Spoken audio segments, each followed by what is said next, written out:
Hey everyone, welcome to Unique Ways with Thomas Gerard, an audio podcast. We've got a really special guest today. He's a Canadian pop artist. He's known for his controversial artwork in which he lampoons and satirizes high-profile figures in the fashion industry. He works in the fashion industry in New York City and acts as a creative director for fashion clients, including Diane Von Furstenberg, Alexander Wang, Michael Kors, Dior, Coach, Under Armour, MAC Cosmetics, and Sephora. Please join me in welcoming Christopher Lee Sauvé. Welcome, Chris. Thank you. Excited to be here. Awesome. You ready for 20 questions? Yes, let's Great. do it. Number one, tell me a little bit more about yourself. What do you do?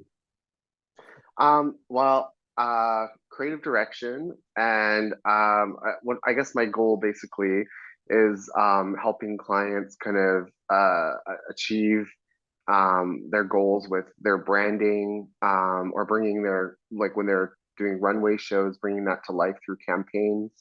And then of course now a lot more social, so like a lot more digital social aspects to campaigns as well. Awesome. Just a Yeah. note for our audience, Chris and I met in art school over 20 years ago now, where he was already emerging Yeah, then. 20 years. Oh my God. Question two, what's a key piece of knowledge that makes you different? I would say I try to keep a kind of a sharp eye on just pop culture, what's happening, whether it's music, art, design, of course, but just kind of keeping just kind of I guess like a naive eye just to the world of what's being created around us. And because I think that you can get inspiration from, literally anything. For sure. I mean, I've seen, I've been keeping tabs on you and saw when your work was in what was it, in the Bay, and then I got pulled from the Bay, and that was kind of a good thing too, wasn't it? Oh yeah, that was kind of crazy. That was the Kate Moss t-shirt. Um, yeah, that was a while ago. Yeah, I was doing a lot of t-shirts at that time, and the message was the statement on the t-shirt was kind of inspired by a nutrition label Right. on food, and it got taken a little out of context, which I guess happens a lot these days. Yeah, absolutely. Cool. Number three, why this of all things? Why do you do what you do? I just love it. I think it. I love creating things. I love, um, you know, creating things digitally. I really enjoy it. I love, uh, like digging for inspiration. Creating mood boards. I feel like I was just kind of born to do this.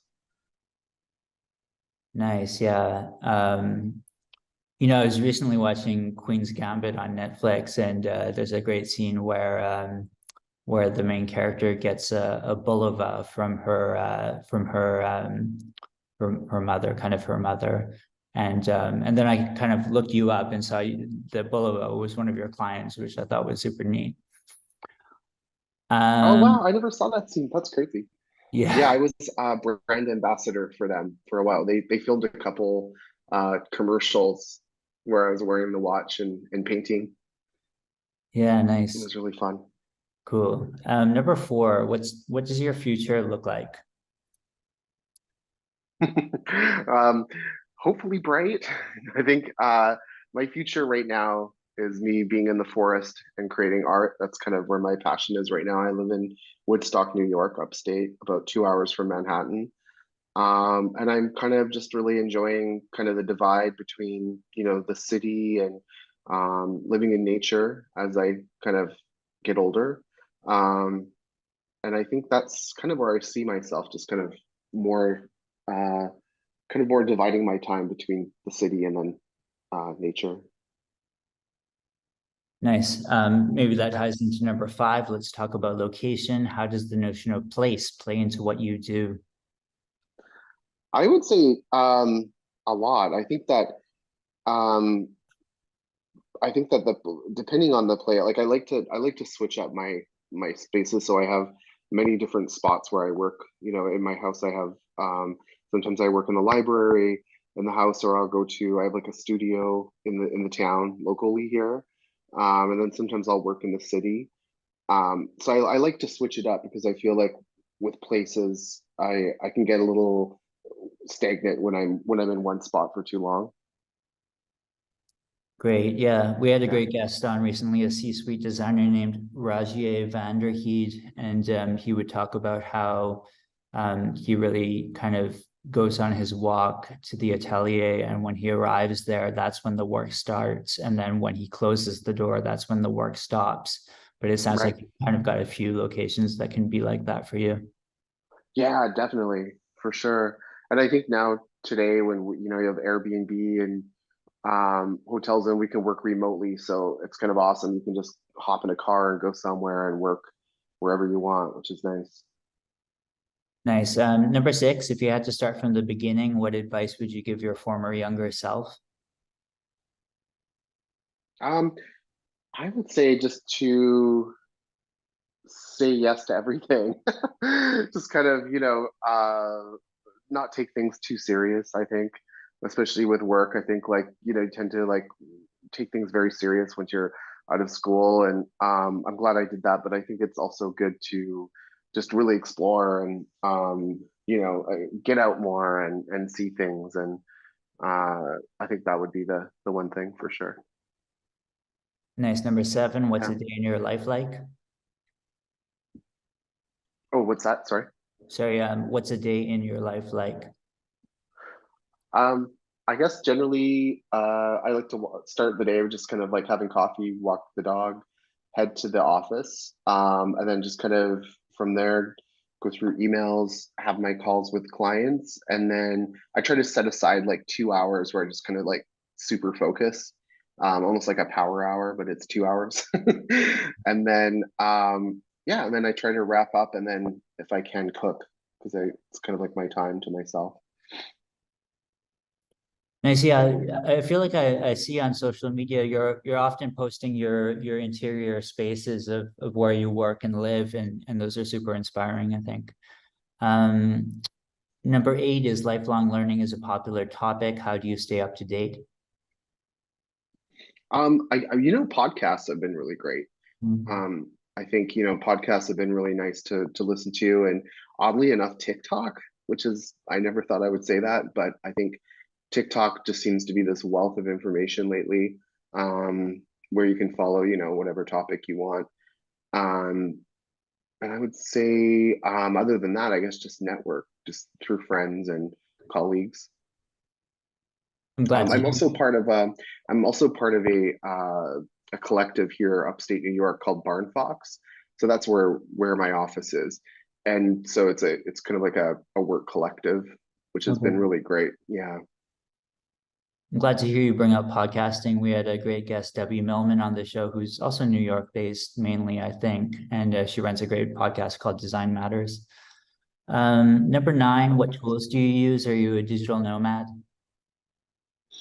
Yeah, mostly digital. I mean, I have my studio here. I'm sitting in my studio right now. So I have like all my paints and my ink and my brushes and paper and stuff. So I haven't been doing that lately, but I love to when I can kind of just go in and because a lot of my work is collage and ink based, like drawing and stuff. So when I can, I tend to do that. But yeah, mostly just digital. Nice. And now halfway, number 10, how do you deal with work-life balance? I would say pretty good. I think that I tend to give myself like time limits throughout the day. So I think I'm more of like a sprinter. So I'll try to like, set a timer and then do like an hour or two and then but at nighttime I like to turn off. Nice. And 11, if you weren't doing what you do now, what would you be doing? Ooh, that's a tough question. Um I would say, I mean, this sounds really weird, but I probably something in the medical field because I also really love science and biology. You mentioned cooking earlier. I was wondering if that would be something that you would be doing, which is kind of on the creative side as well, I guess. Yeah, I started off working in Italian restaurants when I was in high school, but yeah, I love cooking as well. Nice. Number 12, what would you not like to do in terms of career? I would say, I guess anything that is not being around, like it's, I think for me, it's mostly the people. So, like I would hate to be around any negativity. That would be terrible. Yeah, I'm glad to hear you bring up people. There's a question coming up where we often get the answer that people is a real inspiration. Yeah. Yeah. Number 13, what's your favorite word, quote, or sentence? I would say no pain, no gain. It's very 80s, but yeah. Nice. And a least favorite word, quote, or sentence? It's a tough one. I'll have to come back to you with that. Okay. And 15, if you had to pick one word to describe yourself, what word would you choose? Energetic. It's good. 16, what keeps you up at night? TikTok. What's a dream you're chasing? I would say peace, definitely. And final stretch here, number 18, what inspires you? I would say doers, people that are doing really interesting things, uh, creating fabulous things. I think that always inspires me. Any advice you'd like to share? Keep on trucking. Life's full of obstacles, and you just got to keep going. That's good. And wrapping up with number 20, how can our listeners keep tabs on you? What should we be looking at when we're looking for what you're doing? Yeah, for sure. I'm actually just in the middle of launching an agency with my partner, business partner. So it's called Trip, TRIP. So that's going to be coming out next month, and we're going to be posting a lot on social, and we'll have like an Instagram account and TikTok, and then posting work on there, and also just kind of like things that inspire us in general with design and art and culture. Awesome. Okay. Well, thank you so Yeah, much thank you for joining. Seeing you in art school and then watching your career explode has been really magical, I think. But also starting to bring in the New York City community into our small podcast here, and including you in that has been is a real treat for us. So thank you so much for joining. thank you so much.